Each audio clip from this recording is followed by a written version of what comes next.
టీలోని రుచి దాని టీ పొడిలో ఉందన్నారు బ్రిటిష్ వాళ్ళు. అది అప్పటి వాస్తవమో లేకపోతే వాళ్ళ కోరికో తెలియదు. ఎందుకంటే ఈరోజు దాకా దేశంలో టీ కొట్లలో వాడే పదార్థాలు పోపులు పెట్టలను మరిపిస్తున్నాయి.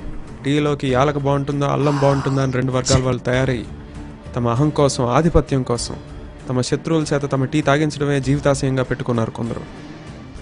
తరతరాలుగా వారసత్వంగా ఆగని ఈ టీ గోళలను చూస్తుంటే బ్రిటిష్ వాళ్ళ నీళ్ళ టీ బ్రతకటం అటుంచి దయ్యమై టీ కొట్లలో తిరుగుతుందని అనిపిస్తుంది.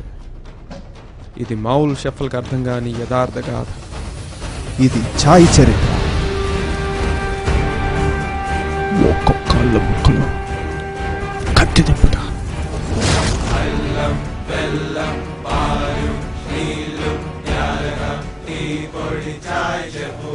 నీ టీ గురించి చాలా విన్నాను. ఇవాళ నుంచి హెడ్ షెఫ్ నువ్వే.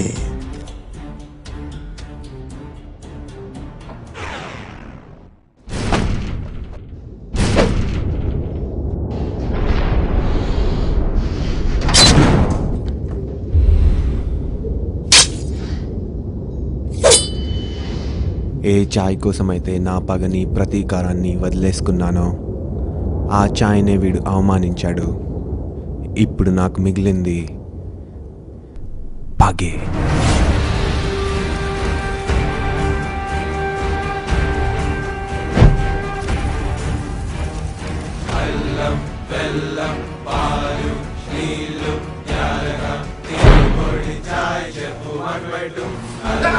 ఇవాళ నుంచి నీకు ప్రమోషన్ ఇస్తున్నాను.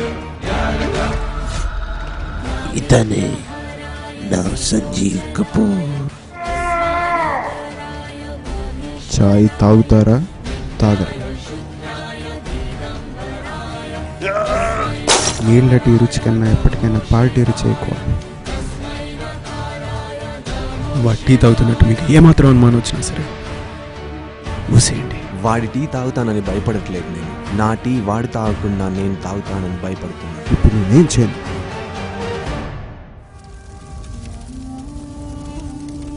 యాలకని టీలో వేస్తే రుచి దిగదు.